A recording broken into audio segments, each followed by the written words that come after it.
Bwana Yesu asifiwe, dada zangu na kaka zangu katika Bwana. Ni wakati mwingine tena Mungu ametupa kibali cha kujifunza tena somo hili la kwamba tufahamu maombi ya vita yenye nguvu, au kwa maana nyingine tunaweza kusema kwamba pigana vita ya kiroho kwa ufahamu. Basi kwanza kabla ya yote naomba tumshukuru Mungu Baba katika jina la Yesu Kristo wa Nazareth, mwana wa Mungu aliye hai. Asante kwa ajili ya Roho yako Mtakatifu ambaye yuko mahali hapa kwa lengo la kutufundisha na kutukumbusha, na anaendelea kutuongoza na kuendelea kutusimamia na kuendelea kuhakikisha kwamba hatutoki katika ile njia ambayo Mungu amekusudia tuenende kwayo. Baba, tunaliinua na kulibariki jina lako. Asante kwa ajili ya msaidizi huyu Bwana ambaye umetupa hata siku ya leo, mfalme wa amani. Asante kwa mafunuo haya. Asante kwa jinsi ambavyo Bwana unataka tuendelee tena kujifunza kwa habari ya namna ya kuweza kupigana vita ya kiroho sawa sawa na vile ambavyo inatakiwa kufanywa. Mungu, tunakushukuru, tunasema asante, maana umesema kwa neno lako ya kwamba tuombe neno lolote sawa sawa na mapenzi yako utafanya. Ni mapenzi yako watu wafunguliwe, ni mapenzi yako watu wawekwe huru, ni mapenzi yako watu wakujue wewe na wakuishie wewe na waishi maisha ya ushindi. Asante Bwana kwa sababu utaliangalia neno lako na kulitimiza. Asante kwa uaminifu wako Bwana, ninaliinua na kulibariki jina lako. Ni kwa utukufu wa jina lako Yesu Kristo wa Nazareth, mwana wa Mungu aliye hai, ninaomba na kuamini. Amina. Amen. Basi kabla sijaendelea sana, kwanza nataka utambue kitu kimoja, kwamba kuna watu wanasema kwamba hawaombi maombi ya vita ya kumpinga shetani. Naona nikisema maombi ya vita mnanielewa, kwamba wakiomba watachokoza ufalme wa giza, au wakiomba watakuwa attacked, watavamiwa labda na wachawi na mapepo na vitu kama hivyo. Hapana, huo ni uongo wa Ibilisi, kwa sababu anajua kabisa utakapoomba utakuwa unaharibu kazi zake. Ndio hivyo anakutia hofu, anakufanya usiombe ili usiharibu kazi zake na usiweze kushinda. Nataka nikukumbushe tu mpendo wa kwamba hatukupewa roho ya woga, bali roho ya nguvu, ya upendo na kiasi. Kama ni mmoja hapo kati ya watu ambao ni wahangwa wa hiyo hofu ya Ibilisi, uikatae hiyo hali katika jina la Yesu. Kumbuka, waoga sehemu yao ni ile ziwa la moto, sasa neno la Mungu linavyosema. Kwa hiyo usikubali shetani akutese na uoga, kwa sababu lazima atakuletea hayo mawazo na vitisho ya kufanya usiombe maombi ya vita. Kwa sababu nikwambie tu ukweli kwamba uombe usiombe, yeye bado atakupiga vita tu. Kwa sababu mwanadamu hajaye kuwa rafiki, shetani hajaye kumpenda mwanadamu. Kwa hiyo atakupiga vita tu. Atakupiga vita na atahakikisha ameua kabisa kiroho chako kabisa, na kukuharibu, kutoa kwenye mahusiano yako ya Mungu na kupeka jehanamu ya moto. Kwa upigane usipigane, bado atapigana vita na wewe. Na atapigana vita ya kufanya kabisa, vita ya kutenga kabisa na Mungu na kukuondolea mahusiano yako na Mungu. Kwa hiyo maombi ya vita ni ya lazima. Omba ili uweze kuwa salama, lakini usipoomba sio kama utakuwa salama. Kataa uongo wa Ibilisi. Basi tuna moja kwa moja kwenye hii mada yetu ya leo. Kabla sijaenda kabisa kwenye mada yetu ya leo, labda nataka nianze na utangulizi, na utangulizi wangu nimeugawa katika makundi matatu. Kwa hiyo kwanza kabisa kabla hujaanza kuomba maombi haya ya vita, kwanza kabisa ujijue na ujitambue kwamba wewe ni nani katika ulimwengu wa roho. Bwana Yesu asifiwe. Tambua kwamba wewe ni nani katika ulimwengu wa roho. Zitambue haki zako. Jitambue kwanza wewe ni nani. Uwe na ufahamu huo. Kipengele cha pili, vigezo ambavyo vitakufanya wewe uweze kuqualify kupigana vita hivi. Vigezo gani? Mtu anatakiwa na vigezo gani? Na namba 3, namna sahihi ya kupigana vita hivi kibiblia. Bwana Yesu asifiwe. Kwanza tambua kwanza wewe ni nani. Wewe ni mwanadamu, ndio. Lakini kusoma ile Zaburi ya 8, Biblia inasema kwamba nikiziangalia mbingu zako, kazi ya vidole vyako, mwezi na nyota ulizoziratibisha, mtu ni kitu gani hata umkumbuke? Na binadamu hata umwangalie, umemfanya mdogo punde kuliko Mungu, umemvika taji ya utukufu na heshima, umemtawaza juu ya kazi za mikono yako, umevitia vitu vyote chini ya miguu yake. Bwana Yesu asifiwe. Mungu amemtawaza mwanadamu juu ya kazi za mikono yake na vitu vyote amevitia chini ya miguu ya mwanadamu. Bwana Yesu asifiwe. Mamlaka hayo yaliibiwa na Shetani kwenye bustani ya Edeni wakati wazazi wetu wa kwanza walipokosa, lakini habari njema ni kwamba alikuja Adamu wa pili ambaye ni Kristo, ambaye alikufa msalabani na kuweza kutuokoa na kuturejeshea ile iliyokuwa ni hati yetu, ile iliyokuwa ni haki yetu. Akaiharibu ile hati ya mashtaka iliyokuwa ikiweka uadui kati yetu na Mungu, akaiondoa isiwepo tena, akaigongomea katika msalaba, akazivua enzi na mamlaka za wakuu wa giza, za pepo wabaya, akazifanya kuwa mkogo na kuzishangilia katika msalaba ule. Ni nani aliye mwanaume kama Yesu? Hayupo na hajawahi kuwepo. Nampenda huyu Yesu. Acha sasa. Kwa hiyo sasa, baada ya Kristo kufanya hivyo, alirejesha yale mamlaka ya utawala ambayo mwanadamu alikuwa ameyapoteza katika bustani ile ya Eden. Lakini nikukumbushe tu kwamba watakao kuwa na mamlaka hayo full ya kuweza kutawala ni wale tu ambao wamempokea Kristo kama Bwana na Mwokozi wa maisha yao. Bwana Yesu asifiwe. Kwa maana hiyo ni kwamba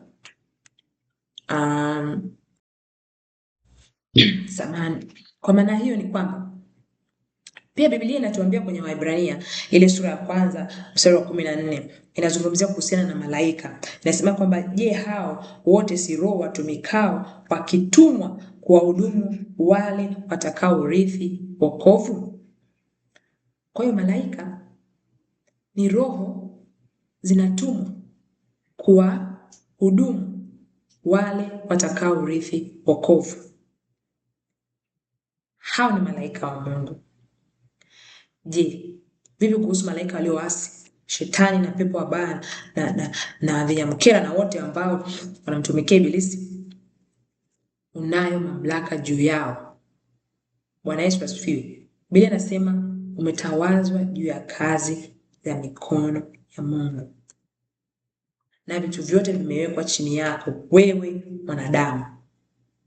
Bwana Yesu asifiwe.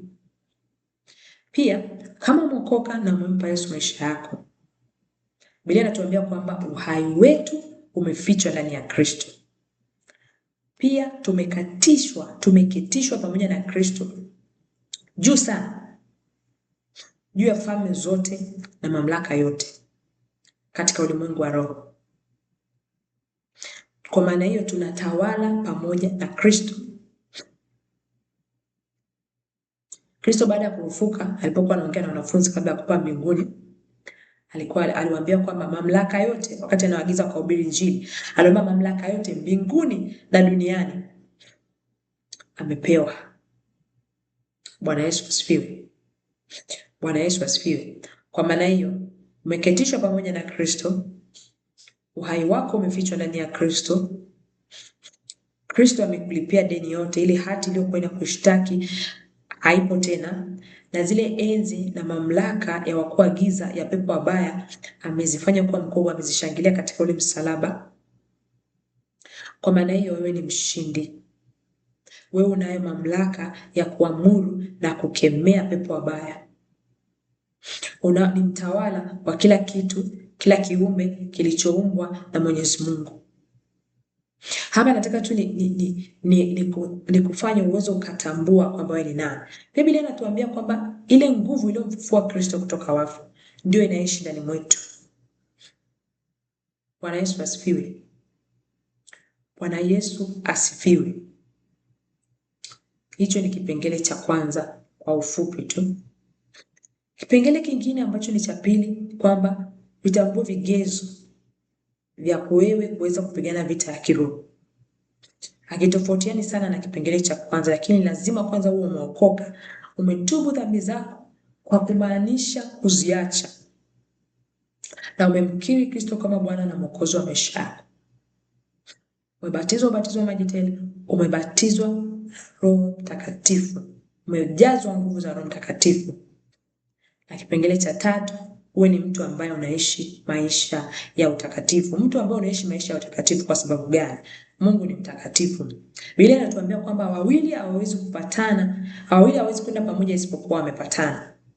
Bwana Yesu asifiwe. Na Yesu alisema kwa neno lake kwamba ukinipenda utazishika amri zangu, na Baba yangu wa mbinguni atakupenda, na mimi na Baba tutafanya makao kwako. Kwa hiyo ili Mungu aweze kufanya makao kwangu, ni lazima kwamba niwe nimeishi maisha ya kumpendeza, nimeishi maisha ya utakatifu ambayo yatanifanya ni qualify kubeba ule uwepo wa Mungu, ule utukufu wa Mungu kwangu. Na pia Biblia inatuambia kwamba Mungu ni moto ulao. Bwana Yesu asifiwe. Na ukisoma pia Biblia inatuambia kwamba amewafanya malaika kuwa pepo na watumishi wake kuwa ni mwali wa moto. Naomba maandiko nitataja mwishoni. Bwana Yesu asifiwe. Kwa maana hiyo, ukiwa katika hiyo hali ya kuishi maisha ya utakatifu, ule uwepo wa Mungu ukawa unaishi ndani yako, utukufu wa Mungu ukawa uko juu yako, hakuna mchawi, hakuna pepo, hakuna sijui nini kinaweza kikakaribia ule utukufu wa Mungu. Kwa hiyo kumbuka kwamba sio kama unajilinda tu kwa sababu unalijua neno na kulizungumza. Hapana, lile neno umelijua, umezijua haki zako, unaziishi ili ule uwepo wa Mungu ukae ndani yako. Bwana Yesu asifiwe. Bwana Yesu asifiwe. Ili lile neno liweze kuwa ni uhai sasa, liwe hai ndani yako. Kwa sababu Biblia hata wachawi wanazo, waganga wa kienyeji wanazo. Bwana Yesu asifiwe. Bwana Yesu asifiwe. Kwa sasa na kipengele cha 3 kwenye utangulizi ni kwamba tufahamu namna sahihi ya kuweza kuomba maombi haya ya vita. Tuombe maombi haya kibiblia. Biblia imetuagiza kuombaje. Yesu ametufundisha kuombaje. Bwana Yesu asifiwe. Tukisoma Biblia, labda nitolee mfano. Unaweza kukuta mtu anaomba maombi ya vita, anasema shetani anakufunga na kutupa kwenye ziwa la moto. Lakini Biblia inatuambia kwamba shetani atatupa kwenye ziwa la moto wakati wa hukumu ya mwisho. Lakini Biblia imeturuhusu kumpinga. Biblia inasema mpingeni huyo mkiwa thabiti katika imani. Bwana Yesu asifiwe. Bwana Yesu asifiwe. Kwa hiyo nikiwa na imani thabiti kwa Mungu, tayari nimempinga ibilisi. Nikimtii Mungu, Biblia inatuambia mtiini Mungu na mpingeni shetani naye atawakimbia. Nikimtii Mungu, nitakuwa nimempinga ibilisi. Nitakuwa nimempinga ibilisi. Bwana Yesu asifiwe. Lakini pia tujifunze kumuomba Mungu apigane vita yetu. Biblia inasema kwamba Mungu alisema kwamba vita ni yake, sio yetu. Tujue kwamba anayepigana vita ndani yetu ni Mungu mwenyewe. Tujifunze kumruhusu apigane vita. Lakini katika haya inategemea pia na jinsi ambavyo Roho Mtakatifu atakuongoza. Lakini pia kama umejazwa na Roho, akikuongoza kuomba kwa Roho, kuomba katika Roho, kwa katika maombi ya vita, hiyo inakuwa ni nzuri zaidi na ni vizuri uitumie zaidi, kwa sababu Roho ndiye anayejua kuomba kwa usahihi. Biblia inatuambia kwamba anatuombea kwa kugua tusiweza kukutamka. Bwana Yesu asifiwe. Pia Yesu alitufundisha kuomba. Na naamini wote tunaifahamu ile sala ya Bwana. Namshukuru Mtakatifu amenifundisha kwa sehemu nguvu iliyoko kwenye sala ya Bwana. Bwana Yesu asifiwe. Unapoomba Baba yetu uliye mbinguni, ni kwamba unaenda mbele za Mungu ukijua kwamba Mungu ni Baba, na wewe unaenda kama mtoto ukijua kwamba una haki zako kama mtoto wa Mungu. Jina lako litukuzwe. Unakuja kwenye ufalme wako uje, na mapenzi yako yatimie. Hivyo unajua unaweza kutumia kuomba ufalme wako uje na mapenzi yako yatimie, ikawa ni neno ama ni sentensi ambayo ikaomba maombi ya vita ya kila namna, kwa sababu tu ni kwamba, mfano, ninaombea wazazi wangu neema ya wokovu, mara ninaombea watu wa mtaa neema ya wokovu, naomba Baba yetu uliye mbinguni, jina lako litukuzwe, ninaomba ufalme wako uje katika mtaa huu na mapenzi yako yatimie. Ufalme wa Mungu ukiwepo mahali, hakuna falme nyingine yoyote inayoweza kusogea katika ile eneo. Bwana Yesu asifiwe. Ufalme wa Mungu ukiwepo mahali, ufalme wa Mungu ukiwepo mahali, hakuna ufalme mwingine ambao unaweza kusogea. Kwa nini naomba Mungu ufalme wako uje na mapenzi yako yatimie? Wasaidie hawa watu wa ile eneo, wasaidie hawa watu wa familia yangu waishi sawasawa na mapenzi yako. Mapenzi yako yakatimie kwenye familia, kwamba waishi sawasawa na mapenzi yako. Watu wa ile eneo waishi sawasawa na mapenzi yako. Mapenzi yako ni nini? Mapenzi yako Mungu ni watu waweze kufunguliwa, watu waweze kuwekwa huru, watu waweze kuishi maisha ya ushindi, watu wabarikiwe, nafsi za roho za watu ziokolewe, watu wakurudie wewe, watubu, waishi maisha ya utakatifu. Hayo ni mapenzi yake. Kwa hiyo tunapokuwa tunaomba ufalme wako uje na mapenzi yako yatimie, wasaidia watu waweze kuishi sasa na mapenzi yako, wafungue kutoka kwenye vifungo vya dhambi. Bwana Yesu asifiwe. Hapo umeomba sasa na neno la Mungu, umeomba sasa na ile sala ya Bwana. Umekwisha maliza kuombea hivyo, unaambia naomba waokoe, waepushe na vishawishi na waokoe na ule mwovu. Waokoe na ule mwovu imebeba, waokoe na roho zote za mafuatilizi, waokoe na kila aina ya mitego ya ule mwovu shetani, waokoe na dhambi. Kuna wale ambao wameshampa Yesu maisha, lakini shetani anaendelea kuweka vikwazo, sio vikwazo, vishawishi.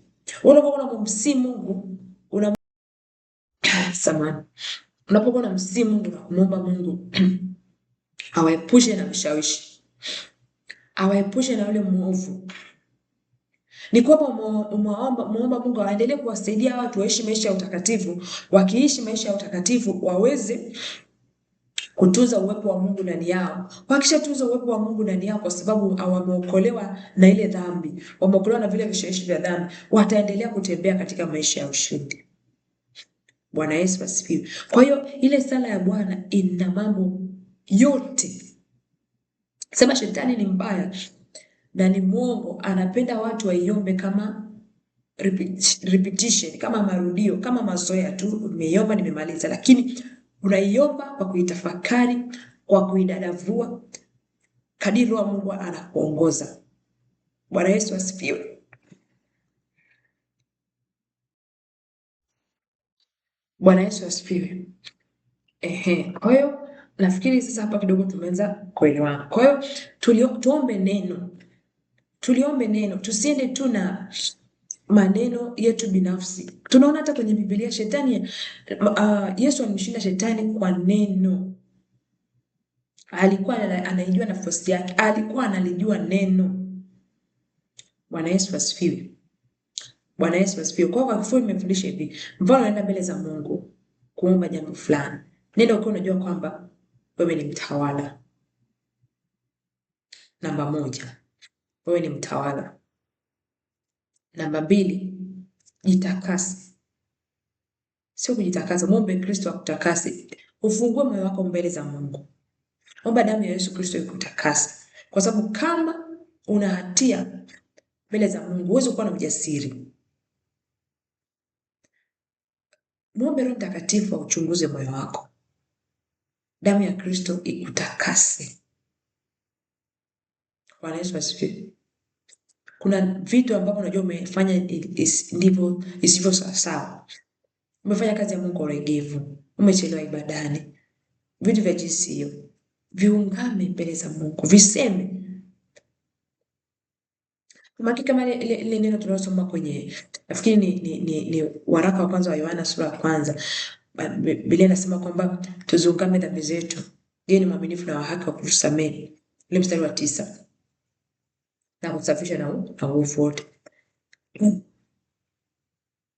lile neno liko watu kwa ajili ya watu ambao wameshampa Yesu maisha, kwamba kuna vitu ambavyo vinakuwa haviko sawasawa, hujafanya sawasawa, viungame mbele za Mungu, viseme wazi, Bwana, nimechelewa kanisani siku ya leo, naomba Bwana Yesu nisamehe na unitakase. Ukishaungama, kuna somo ambalo niliandika nafikiri, lakini ilikuwa ni kwenye kuandika, ambayo nilijifunza kwamba nguvu ya maombi ya kuungama, nguvu ya toba ya kuungama. Ukishaungama kutamka mbele za Mungu, Shetani ameshasikia, hana kitu cha kuja kukuishtaki nacho, hana kitu cha kuja na kuanza kukuhukumu nacho. Nimeshamwambia Mungu, amenisamehe, baba yangu. Kwa tamka. Mwangalia mtu ni ofisini wapo ukajikuta umekuwa na mawazo yasio sawa sawa, umemtamani mtu asiye mke wako, mtu asiye mume wako, umekuwa na mawazo machafu yamekuja, sema mbele za Mungu, mapeni nimewaza 1 2 3 kuhusiana na mtu fulani, Baba naomba unitakase, takasa ufahamu wangu. Bwana Yesu asifiwe. Alafu sasa unaomba Roho Mtakatifu akuongoze sasa jinsi ya kuomba. Atakuongoza kuomba sawasawa na neno la Mungu. Lakini pia kama kuna somo ambalo nimefundisha kwenye tukumbuke kwamba pia Roho Mtakatifu anafanya kazi na akili zetu. Anatukumbusha pia yale ambayo tumejifunza, yale Kristo aliyotuambia. Kristo aliyotuambia kupitia kwenye neno lake. Kwa hiyo kichwani mwetu kuna neno la Mungu, tukujua sasa kwenye ufahamu sasa najua mimi ni nani. Kwa ile neno likiwa ndani wangu, basi sitampa Roho Mtakatifu kazi ya kuweza kuomba. Bwana Yesu asifiwe. Bwana Yesu asifiwe. Kwa hiyo unajitakasa, unaomba toba, unaungama kwa safi mbele za Mungu, unamwalika Roho Mtakatifu akusaidie kuomba, akuongoze namna ya kuomba. Bwana Yesu asifiwe. Omba katika roho, omba kwa akili pia, kadiri atakavyokuongoza Roho. Lakini pia omba neno. Omba neno, usipinge shetani kwa kelele, kwa sauti kubwa. Haogopi kelele wala sauti kubwa. Bwana Yesu asifiwe. Anachokiogopa ni neno na ufahamu wako katika lile neno. Huo ndio ushindi. Bwana Yesu asifiwe. Basi baada ya utangulizi huu, kuna kipengele ambacho ni kifupi sana ambacho nilijifunza. Nimeona ni vyema na mimi nikushirikishe wewe mwana wa Mungu na wewe uweze kujifunza. Siku zote shetani anapomwataki mtu, awe ni mtu ameokoka au mtu ambaye hajaokoka, huwaga anajificha, huwaga afanyi kwa wazi ili usitambue na uendelee kuteseka kwa muda mrefu. Lakini kabla hajaingia kwenye maisha yote ya muamini au maisha ya mwanadamu yoyote, lazima kwamba awe na uhalali wa kuweza kuwepo mahali hapo. Kama ni mtu ambaye bado hujampa Yesu maisha, bado ana uhalali. Lakini kama ni mtu ambaye umeshampa Yesu maisha yako na unaenenda sasa na mapenzi ya Mungu, huo na unazifahamu haki zako, huo uhalali hana. Kwa sababu kwanza unajua kabisa Kristo amelipa ile deni na ile hati iliyokuwa ikikushtaki ameiharibu, ameiondoa, haipo tena. Bwana Yesu asifiwe. Kwa kuna maombi haya.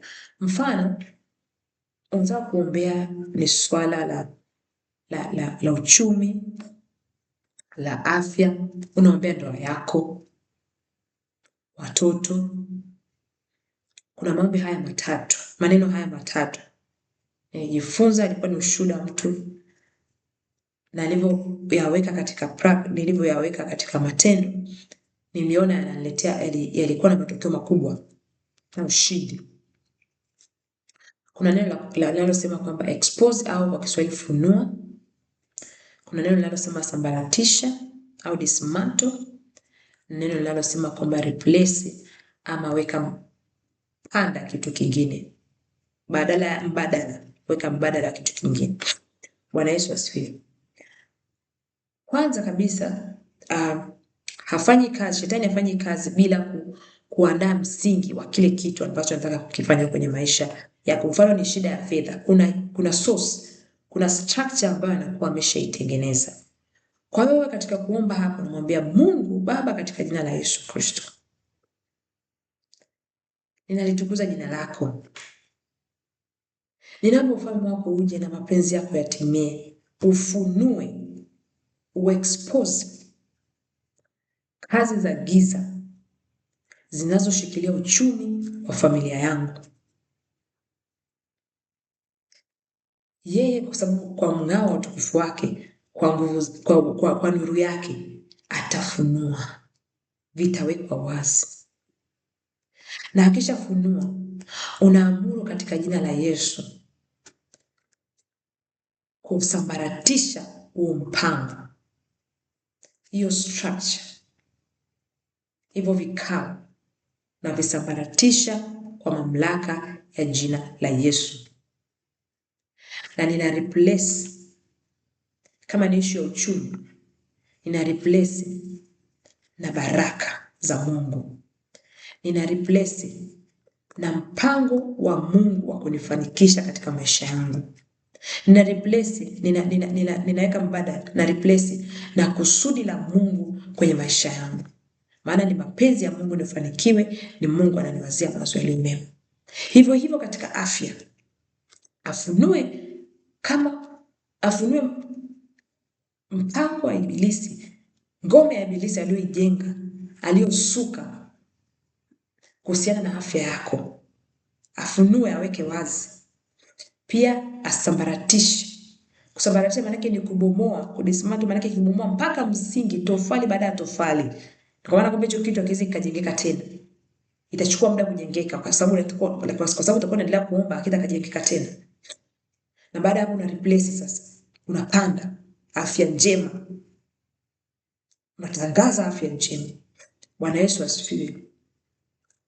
Bwana Yesu asifiwe. Nakumbuka niliomba hivyo kuhusiana na afya.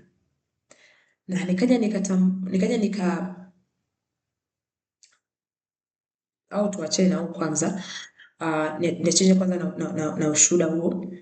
Nafikiri utakuja kwa wakati mwingine ili video hii recording isiwe ndefu sana. Kwa hiyo maana Mungu unaweza ukaomba kwa jinsi hiyo na maombi yakakupa matokeo makubwa, na ukaona matokeo makubwa na ushindi mkubwa. Bwana Yesu asifiwe. Basi sawa. Basi kwa kifupi tu kitu ambacho unatakiwa uondoke nacho siku ya leo, jua kwamba maombi ya vita ni lazima kama unataka kuishi maisha ya ushindi, lakini pia katika kufanya maombi hayo zijue haki zako, lijue neno la Mungu, uwe umeokoka na unauishia wokovu wako, kwa maana kwamba unaishi maisha ya utakatifu, umejazwa nguvu za Roho Mtakatifu. Bwana Yesu asifiwe. Maana kumbuka ni falme au pambani wewe. Ni lazima ile nguvu ya Mungu iliyoko ndani yako ndio ipambane kwa niaba yako, sio wewe. Kwa kama hujaokoka ukajiambatanisha na ule ufalme, basi majeshi ya ule ufalme hawezi yakapigana na wewe. Namaanisha kwamba hayawezi yakawa upande wako. Kwa lazima uwe una uraia wa ule ufalme. Bwana Yesu asifiwe. Wa uraia ule unapatikana kama umempa Bwana Yesu maisha yako. Lakini pia jambo lingine ni kwamba ujue kuomba maombi hayo kibiblia. Kwenye ulimwengu wa roho kuna sheria. Kama Kristo aliharibu ile hati iliyokuwa inatushtaki, kwa maana ya kwamba ipo mahakama, na Biblia inasema kwamba ibilisi, shetani ni mshtaki wetu.